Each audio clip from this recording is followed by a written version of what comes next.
اللہ الرحمن الرحیم الحمد للہ کفا وسلام علی عبادہ الذین اصطفیٰ اما بعد قال اللہ تعالی اعوذ باللہ من الشیطان الرجیم بسم اللہ الرحمن الرحیم قل ان کنتم تحبون اللہ فاتبعونی یحببکم اللہ ویغفر لکم ذنوبکم واللہ غفور رحیم وقال اللہ تعالی والکاظمین الغیظ والعافین عن الناس واللہ یحب المحسنین صدق اللہ العظیم۔ کرو مہربانی تم اہل زمیں پر، کرو مہربانی تم اہل زمیں پر، خدا مہرباں ہوگا عرش بری پر۔ حضرات، گزشتہ جمعہ ہم نے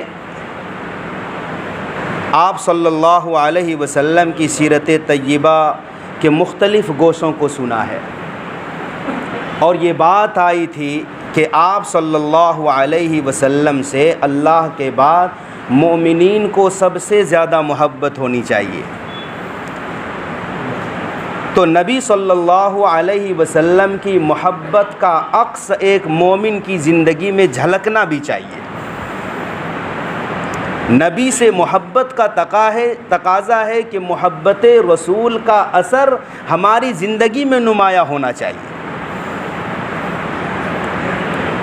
سیرت طیبہ کا ایک اہم گوشہ ہے عفو درگزر کرنا، معاف کرنا۔ اصطلاح میں عفو کہتے ہیں سامنے والے سے بدلہ لے سکتا ہے کوئی اور پھر اللہ کی رضا کے لیے معاف کر دے، درگزر کر دے، یہ عفو کہلاتا ہے اصطلاح میں۔ چنانچہ رسول کائنات صلی اللہ علیہ وسلم کی سیرت طیبہ میں بے شمار واقعات ہیں، ایسوں کو ہمارے نبی نے درگزر کیا ہے، معاف کر دیا ہے جو معافی کے قابل نہیں تھے۔ جانی دشمن کو معاف کیا ہے۔ سچ کہا ہے کسی نے کہ اسلام تلوار کے زور سے نہیں پھیلا ہے، اسلام محمد صلی اللہ علیہ وسلم اور آپ کے صحابہ کرام کے پیارے اخلاق سے پھیلا ہے، نبوی اخلاق سے اسلام پھیلا ہے، نبی کے حسن سلوک سے اسلام پھیلا ہے، تلوار سے نہیں پھیلا۔ ہمارے نبی نے تو پوری زندگی نہ کسی مرد پہ نہ کسی عورت پہ ہاتھ اٹھایا، ہمارے نبی نے نہ کسی بوڑھے نہ کسی بچے، غلام، خادم، نوکر، باندی کسی کو نہیں مارا ساری زندگی۔ تلوار اٹھانے کی بات تو دور ہے، کسی کو مارا بھی نہیں ہے، کسی کو برا بھلا بھی نہیں کہا۔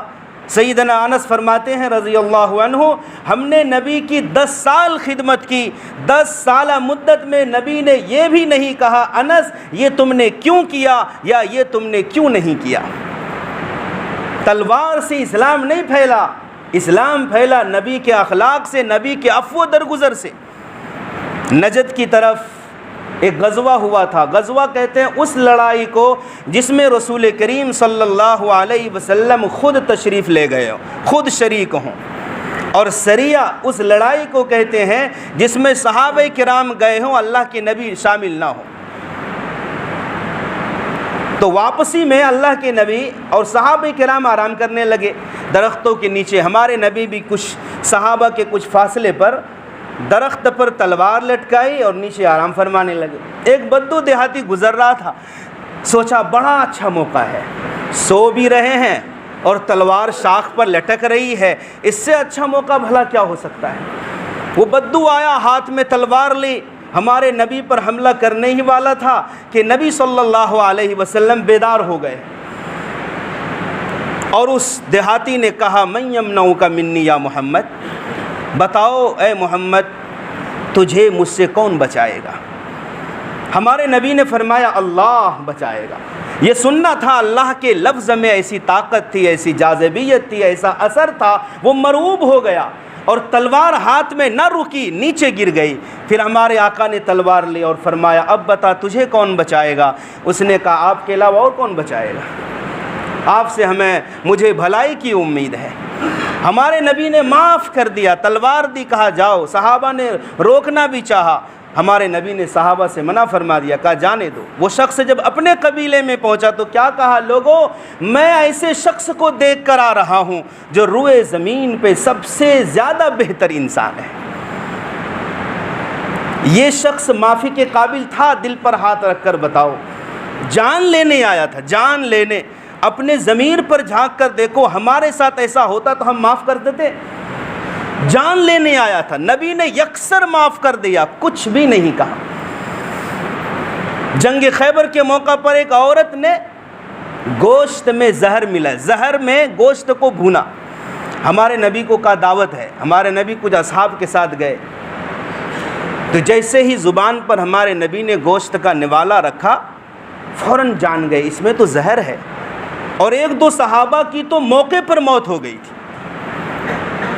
وہ عورت پکڑی گئی، اس نے اعتراف بھی کیا کہ یہودیوں نے لالچ دے کر زہر میں گوشت کو بھنوایا تھا، لیکن ہمارے نبی نے کچھ نہیں کہا، اللہ کی رضا کے لیے معاف کر دیا۔ بتاؤ معافی کے قابل تھی وہ عورت؟ تو سراسر جان پر حملہ آور تھی، لیکن ایسوں کو اللہ نے معاف کر دیا۔ اپنا دکھ تو آدمی بھول بھی سکتا ہے، اولاد پر ظلم ہو تو انسان بھولتا نہیں۔ آپ صلی اللہ علیہ وسلم کی سب سے بڑی شہزادی سیدہ زینب رضی اللہ تعالیٰ عنہ، آپ ہجرت کر کے مکہ چلے گئے، مدینہ چلے گئے، حضرت زینب مکے میں تھی، روز سوچتی تھی کہ میں بھی ابا کے پاس مدینہ چلی جاؤں۔ حضرت زینب کا نکاح ہوا تھا خالہ زاد بھائی ابو العاص سے، جو اس وقت تک مسلمان نہیں ہوا تھا۔ تو حضرت زینب رضی اللہ تعالی عنہ اپنے دیور کنانہ کے ساتھ مکہ مکرمہ سے مدینے کے لیے جا رہی تھی۔ جیسے ہی باہر نکلی، قریش مکہ نے مشورہ کیا کہ محمد کی بیٹی صلی اللہ علیہ وسلم ایسے علل اعلان چلی جائے، یہ گوارا نہیں ہے، لہٰذا کسی بدماش کی تلاش کی جائے۔ حبار ابن اسود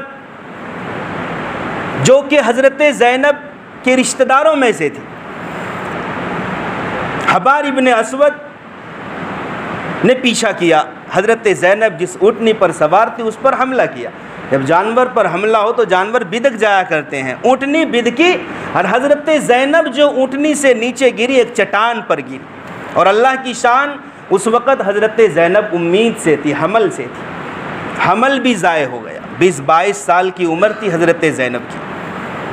ابو سفیان بھی موقع پر پہنچا، کہا دیکھو تم محمد کی بیٹی ہو، اس طرح علل اعلان نہیں جانے دیں گے، واپس مکہ چلو، چھپ چھپا کر چلی جانا۔ بہرحال حضرت زینب رضی اللہ تعالیٰ عنہ 2-4 دن کے بعد پھر گئی، ہمارے نبی صلی اللہ علیہ وسلم کی خدمت میں پہنچی، بیمار ہی رہنے لگی، وہ زخم بار بار ہرا ہوتا تھا، حمل جو خراب ہوا تھا، سخت چوٹ جو لگی تھی اوپر سے نیچے گرنے پر، اسی میں حضرت زینب کا انتقال بھی ہو گیا۔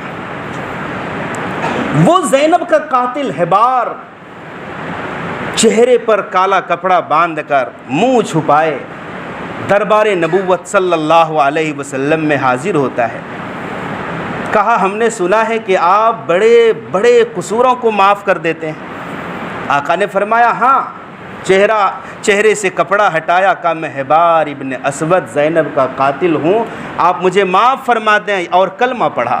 ہمارے نبی نے کلمہ قبول کر لیا، کہا ٹھیک ہے مسلمان، بیٹی کے قاتل کو معاف کر دیا ہے۔ اور آج بھی وہ تاریخ زندہ ہے، نیوز میں اخبار میں آپ نے پڑھا ہوگا، 2015 کی بات ہے، امریکہ کی ایک عدالت نے ایک مجرم کو 31 سالہ قید کی سزا سنائی تھی، 31 سالہ قید۔ صلاح الدین کو اس نے قتل کیا تھا۔ صلاح الدین پیزا ڈلیوری کا کام کرتا تھا۔ جب وہ بلڈنگ میں گیا تو بلڈنگ والے نے صلاح الدین کو قتل کر دیا چھری کے ذریعے سے۔ عدالت میں مقدمہ دائر ہوا، جج نے 31 سال کی قید کی سزا سنائی۔ صلاح الدین کے باپ کو جب پتہ چلا کہ 31 سال قید کی سزا، صلاح الدین کا ابا جو عبد المنعم نام تھا آگے بڑھا، جج کے سامنے گیا اور اس قاتل کو گلے لگایا اور کہا کہ معاف کرنا اسلام کا بہترین تحفہ ہے، بہترین صدقہ ہے کسی کو معاف کر دیا جائے۔ گلے سے لگایا، معاف کر دیا، جج بھی رو رہے تھے، قاتل بھی رو رہا تھا۔ یہ آج 15ویں 16ویں صدی جو ہمارے نبی صلی اللہ علیہ وسلم کے دور کا 15ویں صدی ہے، اس کا سچا واقعہ ہے جسے تاریخ جھٹلا نہیں سکتی ہے۔ 2015 کا واقعہ ہے۔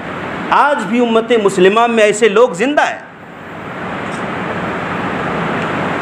میرے بھائیوں، ہمارے نبی کی ساری تاریخ میں عفو درگزر ہی ہے بھائی، ساری تاریخ میں۔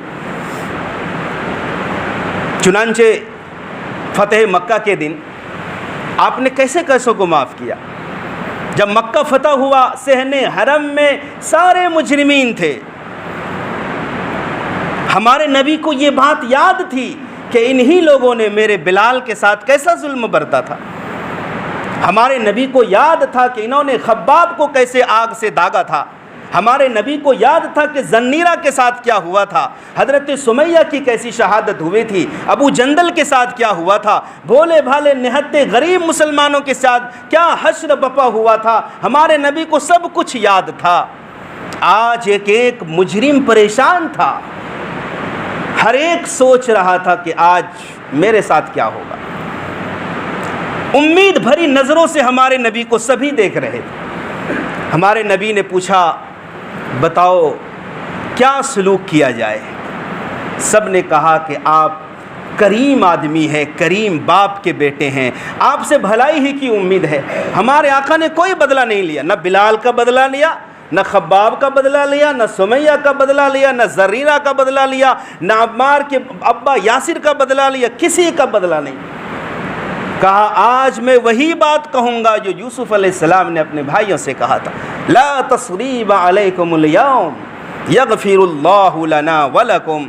آج کوئی ملامت نہیں، کوئی ملامت نہیں، چلے جاؤ، تم سب آزاد ہو، اللہ تمہیں معاف کرے اور ہمیں بھی معاف کرے۔ معافی کا عام اعلان۔ لیکن ایک خوبصورت پل وہ بھی آیا۔ ہمارے نبی نے کہا عثمان کو بلاؤ۔ یہ کون عثمان ہے؟ عثمان غنی نہیں، عثمان بن طلحہ ہیں، جو زمانے جاہلیت سے ہی عثمان بن طلحہ کے پاس خانہ کعبہ کی چابی ہوتی تھی۔ کہا عثمان بن طلحہ سے چابی لے کر آؤ۔ خانہ کعبہ کا دروازہ کھلا، ہمارے نبی اندر گئے، نمازیں پڑھی، دعائیں مانگی۔ باہر نکلے تو بڑے بڑے صحابہ تھے، اللہ اکبر، ابو بکر صدیق تھے، عمر فاروق تھے، عثمان تھے، ابو سفیان تھے، حضرت علی تھے، وغیرہ وغیرہ سب تھے، حضرت عباس بھی تھے۔ ہر ایک کے دل میں یہ خواہش تھی کہ چابی میرے حوالے ہو، خانہ کعبہ کا انچارج میں بنوں، پھر میں ہی خانہ کعبہ کا دروازہ کھولوں گا، بند کروں گا۔ یہ بڑے شرف کی بات ہوتی تھی۔ لیکن اللہ کے نبی نے فرمایا عثمان بن طلحہ کو بلاؤ، جو ابھی تک مسلمان نہیں ہے۔ عثمان بن طلحہ آ گئے۔ کہا عثمان یاد ہے جب میں ہجرت کر کے مکہ چھوڑ کے مدینہ جا رہا تھا، میری دلی خواہش تھی کہ آخری بار خانہ کعبہ کے اندر داخل ہو کر نماز پڑھوں، اللہ سے دعا مانگوں، اور میں نے کہا تھا عثمان ایک پل کے لیے دروازہ کھول دو، تم نے منع کر دیا تھا، دور ہٹا دیا تھا کہ نہیں دروازہ نہیں کھلے گا۔ اور میں نے اس وقت یہ بھی کہا تھا عثمان وہ وقت کیسا ہوگا جس حالت میں میں ہوں اس حالت میں تم ہوگے، اور جس حالت میں تم ہو اس حالت میں میں ہوں گا۔ اور تم اس بات پر ناراض ہو گئے تھے اور خانہ کعبہ کے اندر داخلہ لیے بغیر میں چلا گیا تھا۔ اللہ نے آج وعدہ پورا کر دیا، آج چابی میرے ہاتھ میں ہے، عثمان تمہارے ہاتھ میں کچھ نہیں، تم خالی ہو۔ لیکن عثمان میں وہ نہیں کروں گا جو تم نے میرے ساتھ کیا، وہ میں ہرگز نہیں کروں گا۔ یہ لو چابی، ہمیشہ ہمیش کے لیے لے لو، قیامت تو آ سکتی ہے یہ چابی تیرے خاندان میں ہی رہے گی، کوئی ظالم ہی تم سے چھین سکے گا۔ اللہ اکبر۔ ابھی چند مہینے پہلے کی بات ہے، اخبار مکہ میں یہ بات آئی تھی کہ آج بھی اس خاندان میں، وہ شیبی خاندان کہلاتا ہے، چونکہ عثمان بن طلحہ کے چچا زاد بھائی شیبہ نام تھا، آج تک شیبہ کی نسل میں وہ چابی ہے۔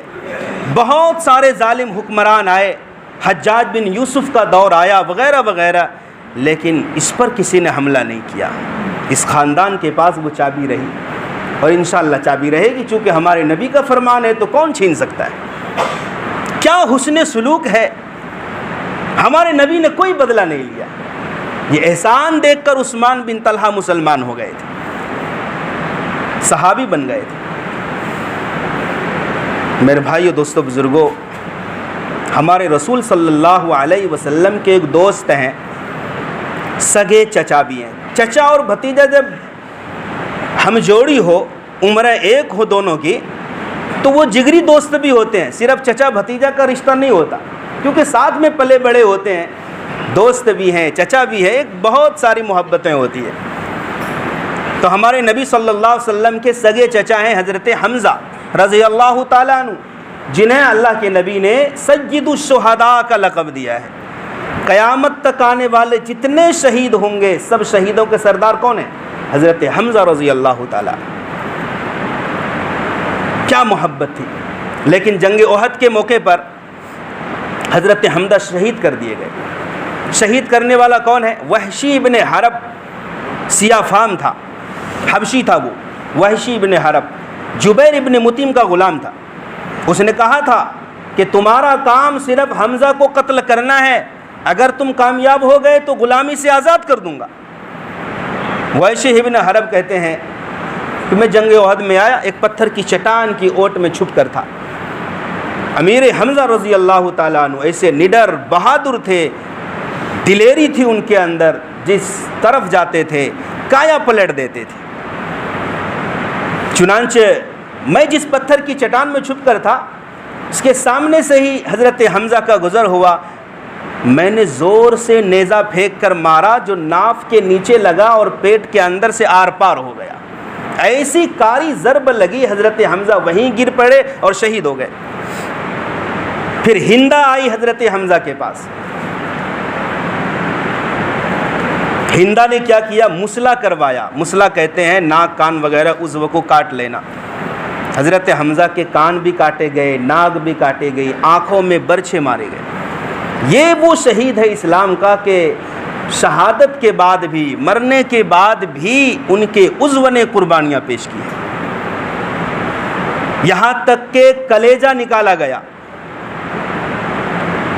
سینہ چاک کر کے، اور ہندہ نے کچا چبایا، اندر نگل نہ سکی۔ بڑا ظلم ہے، داستان ہے یہ ظلم کی۔ ہمارے نبی کو خبر ہوئی، اللہ اکبر، ہمارے نبی نعش حمزہ پر آئے، دیکھا تو بے ہوشی طاری ہو گئی، ایسے نڈھال ہو گئے، چونکہ چچا ہے پھر دوست ہیں۔ ہمارے نبی نے اس موقع پر کہا تھا، اللہ کی قسم میں اپنے چچا کے بدلے 70 کفار و مشرکین کا مسلح کروں گا، ناک کان کاٹوں گا۔ پھر ہمارے اللہ نے تنبیہ فرمائی، ایسا کیوں کہتے ہو؟ بدلہ تو ظلم کا اتنا ہی ہے جتنا ظلم ہوا ہے، لیکن اگر آپ معاف کر دیں تو یہ زیادہ بہتر ہے، اور آپ معاف کرو، صبر کرو، صبر تمہارے لیے بہتر ہے۔ ہمارے آقا نے اسی موقع پر فرمایا تھا، اگر عورتوں کے لیے نوحہ کرنا، رونا چلانا، سینہ کو بھی کرنا جائز ہوتا، آج میں عورتوں کو حکم دیتا کہ میرے چچا کی نعش پر نوحہ کریں، لیکن یہ جائز نہیں ہے۔ وہی وحشی ابن حرب جب مکہ فتح ہوا، مکہ چھوڑ کر طائف بھاگ گیا۔ لوگوں نے کہا بھاگنے کی ضرورت نہیں ہے، دامن مصطفیٰ میں جا کر لپٹ جاؤ، کلمہ پڑھو، مسلمان ہو جاؤ، پھر دیکھو کیا ہوتا ہے۔ وحشی ابن حرب ہمارے نبی صلی اللہ علیہ وسلم کے پیچھے سے اچانک آیا، کلمہ پڑھ کر سامنے آیا۔ کہا کون؟ وحشی؟ کہا ہاں۔ ہمارے نبی نے پوری داستان سنی، کیسے میرے چچا کو قتل کیے، ساری داستان بالتفصیل سنی۔ پھر ہمارے آقا نے فرمایا، وحشی تمہارا ایمان قبول ہے، تم مسلمان ہو، لیکن جب تم میری نگاہوں کے سامنے آؤ گے میرا چچا یاد آئے گا، میرا دل ٹوٹے گا، اس سے تمہارا نقصان ہو جائے گا۔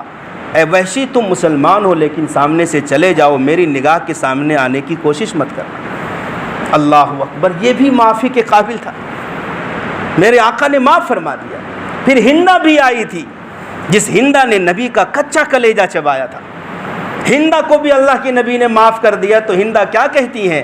سارے شہروں میں سب سے زیادہ مبغوض اور خراب ترین شہر آپ کا تھا میری نگاہ میں، مدینہ سب سے مبغوض ناپسندیدہ چہرہ آپ کا تھا، لیکن اے نبی 1 منٹ کی بات ہے، اب میں مسلمان ہو گئی ہوں، سارے شہروں میں سب سے خوبصورت شہر آپ کا، سارے چہروں میں سب سے خوبصورت چہرہ آپ کا بن گیا ہے۔ کتنوں کو ہمارے نبی نے معاف کیا، یہ کس کے لیے ہے؟ یہ کس کے لیے؟ ہمارے لیے نمونہ بھی ہے۔ غیروں کو چھوڑو، اپنوں کو، عزیزوں کو معاف نہیں کرنا چاہتا کوئی۔ امام منذری نے اپنی کتاب الترغیب والترہیب میں اس بات کو نوٹ کرو، کتنی سخت وعید ہے اس میں، اللہ اکبر۔ حدیث نقل فرمائی، پیارے آقا صلی اللہ علیہ وسلم نے فرمایا، ایک مومن بھائی دوسرے مومن بھائی کے پاس جاتا ہے، یا ایک رشتہ دار دوسرے رشتہ دار کے پاس جاتا ہے، کہتا ہے اللہ کے واسطے مجھے معاف کر دو، اب آئندہ ایسا نہیں ہوگا، اور وہ سامنے سے کہتا جا جا میں تجھے معاف نہیں کرتا۔ میرے آقا فرماتے ہیں اس سے کہہ دو کل قیامت کے دن میرے حوض کوثر کے سامنے نہ آئے، ایسے شخص کو میں جام نہیں پلا سکتا۔ یہ معافی ہے بھائی، معاف کرو، اللہ تم کو معاف کرے گا۔ آج ہر شخص دیوانہ بنا پھرا ہے، زندگی بھر ایک دشمنی لے کر معاف نہ کر کے قبروں میں چلے جاتے ہیں۔ ہم نے ایسا منظر بھی دیکھا ہے آنکھوں میں، رشتہ دار کی موت ہے، میت ہو گئی، جنازہ قبرستان پہنچا اور رشتہ دار ڈائریکٹ قبرستان آتے ہیں، گھر پہ نہیں۔ کیا دشمنی ہے؟ مرنے والا بیچارہ مر کے چلا گیا، تم اس کے گھر پہ نہیں آتے، ڈائریکٹ جنازہ گاہ میں پہنچتے ہو۔ شرم کرو، اللہ کے لیے شرم کرو، اب تو معاف کر دو۔ لوگ معاف نہ کر کے مرنا پسند کر رہے ہیں اور حوض کوثر سے دوری بنانے کی فکر میں ہے۔ میرے بھائیوں، اس وقت کیا حال ہوگا؟ ہو سکتا ہے جس محشر کے عالم میں انبیاء بھی گھٹنے ٹیک دیں گے غضب خدا بندی کو دیکھ کر، جہنم کے جوش و خروش کو دیکھ کر، اس وقت اگر اللہ یہ کہہ دے معافی مانگنے آئے ہو، میرے بندے بھی گئے تھے تمہارے پاس، معاف کر دو، تم نے انکار کر دیا تھا، آج معافی کا سب سے زیادہ حقدار اور مستحق ضرورت مند تم ہو، میں کیسے معاف کر دوں؟ اللہ سے معافی لینا ہے تو اللہ کے بندوں کو معاف کرنا سیکھو۔ آج چچا ہے، خالہ ہے، خالو ہے، رشتہ دار ہے، سگا بیٹا ہے، سگا باپ ہے، دشمنیاں چل رہی ہے، اور کب تک چلتی ہے؟ اللہ معاف کرے، موت تک چلتی، لوگ مر جاتے ہیں دشمنی میں۔ کیا ہمارے نبی سے بڑھ کر تم پر ظلم ہوا ہے؟ ہمارے نبی سے بڑھ کر ظلم کی داستان رقم ہوئی ہے؟ ابو جہل اس امت کا فرعون ہے، اس امت کا سب سے بڑا دشمن اسلام ابو جہل ہے۔ مکہ فتح ہوا تو اکرمہ جدہ میں سمندر پہ تھا، ساحل سمندر پر جہاز پر سوار ہو گیا۔ اکرمہ کی بیوی ہمارے نبی سے کہتی ہے، ام حکیم نام ہے، کہ میرے شوہر کو امان دے دیجئے۔ ہمارے نبی نے فرمایا اگر وہ مسلمان ہو جاتا ہے تو امان ہے، معاف ہے۔ بھاگتی ہوئی گئی ام حکیم، جدہ کے بندرگاہ پر پہنچی، کشتی پر سوار ہوئی، کشتی والے سے کہا تم تیز بھگاؤ اور وہ جو سامنے کشتی جا رہی ہے اس کے مقابل لے کر چلو۔ دونوں کشتیاں جب آپس میں ملی تو اکرمہ سے کہا کہ چلو میں نے محمد سے امان مانگ لی ہے، معافی نامہ لے کر آئی ہوں۔ واپس ہوئے اکرمہ، مسجد نبوی پہنچے تو کیا کہا؟ ہمارے نبی ممبر سے کھڑے ہو گئے، باہر نکلے مسجد کے، اور اکرمہ کو کہا مرحبا مرحبا مرحبا۔ لوگ حیران، ابو جہل کا بیٹا اکرمہ ہے، کہا ایک شخص کا مسلمان ہو جانا 1000 کافروں کو قتل کرنے سے زیادہ بہتر ہے۔ کیا معافی کی مثال پیش کی ہے ہمارے آقا نے۔ حضرت عائشہ رضی اللہ تعالیٰ عنہ کی وہ مشہور حدیث ہے، ہمارے آقا سے پوچھا یا رسول اللہ آپ کو سب سے زیادہ تکلیف کس دن ہوئی ہے؟ ہمارے آقا نے فرمایا طائف کے دن، جب میں نے اپنے آپ کو ان لوگوں کے حوالے کیا تو ان لوگوں نے اچھا ہمارے نبی کی امی جان حضرت آمنہ کے حوالے سے طائف والے رشتہ دار بھی بنتے تھے، ہمارے نبی کے رشتہ دار بھی بنتے تھے. تو رشتہ داری کا بھی ایک حق تھا، ایک پہلو تھا کہ ہمارے نبی صلی اللہ علیہ وسلم کو کچھ کھانا پانی دیتے. ان لوگوں نے شہر سے نکال دیا. ہمارے نبی تو یہاں سے سفر کر کے گئے تھے مکہ سے. آج بھی مکہ سے طائف جاؤ تو کم سے کم 2 گھنٹے لگتے ہیں کہ نہیں؟ اے سی بس پر جاؤ تھکاوٹ ہو جاتی ہے، چاہے اے سی بس ہو یا نان اے سی بس ہو، تھکاوٹ تو ایک انسان کی فطری چیز ہے. ہمارے نبی کیسے گئے ہوں گے اس زمانے میں؟ تھکاوٹ ہے. لیکن شہر والوں نے کہا شہر میں رکنے کی بھی اجازت نہیں، ٹھہرنے کی اجازت نہیں، چلے جاؤ، شہر سے باہر چلے جاؤ. نوجوانوں نے پتھر برسائے. جن 3 سرداروں کے بیٹوں کو ہمارے نبی نے اسلام کی دعوت دی تھی، عبد یالیل، حبیب وغیرہ وغیرہ، جب ان کے بیٹے ہمارے نبی کی خدمت میں آئے اسلام قبول کرنے کے لیے تو گلے لگا لیا ہمارے آقا نے. پچھلی باتوں کو ہمارے آقا نے بھلا دیا، اور بھلانا بھی چاہیے. پچھلی چیزوں کو بھلاؤ اگر تم عاشق مصطفیٰ ہو، ورنہ لوگ کیا لے کر دنیا سے جاتے ہیں. شاعر نے کہا ہے کیا بھروسہ ہے زندگانی کا، کیا بھروسہ ہے زندگانی کا، آدمی بلبلا ہے پانی کا. کیا حقیقت ہے بلبلے کی؟ بارش ہوتی ہے، بلبلے نکلتے ہیں، پھر بلبلے 1 منٹ کے اندر ختم ہو جاتے ہیں. انسان کی کیا حقیقت ہے؟ ابھی ہارٹ اٹیک آ جائے، ابھی کوئی بیماری ہو جائے، ایکسیڈنٹ ہو جائے، کب انسان دنیا سے چلا جائے اور ایک دشمنی لے کر چلے جائے. میرے بھائیوں، میں کہتا ہوں اپنا دل صاف رکھو. سامنے والا معاف کرے یا نہ کرے یہ ان کی ذمہ داری ہے. اپنی طرف سے پہل کرو کہ میں انشاءاللہ معاف کر دوں گا سب کو، کوئی بھی آئے. مجھے نبی سے جام کوثر پینا ہے، نبی کی شفاعت چاہیے. رشتہ دار ہو، عزیز ہو، ماں ہو، باپ ہو، جتنے بھی ہوں، قریب کے ہوں، دور کے ہوں، عام مومنین ہو، انسان ہی سے تو غلطی ہوتی ہے. اگر انسان سے غلطی نہ ہو تو انسان فرشتے نہ بن جائے. خطا، نسیان اور بھول چوک اور غلطیوں سے مرکب ہے انسان. کوئی دعویٰ نہیں کر سکتا کہ کوئی دودھ کا دھلا ہے، اور اگر دودھ کا دھلا ہے وہ انسان ہی نہیں ہے، وہ فرشتوں کی صفت ہے. اور اللہ خوش ہوتا ہے انسان گناہ کرنے پر. اللہ اس لیے خوش ہوتا ہے کہ انسان گناہ کرے، اللہ سے معافی مانگے. اللہ گناہوں کو بھی معاف کرتا ہے اور درجات کو بھی بلند فرما دیتا ہے. تو انشاءاللہ ہم معاف کریں گے بھائی، انشاءاللہ. اللہ تبارک و تعالی ہمیں صحیح سمجھ کے عمل کی توفیق عطا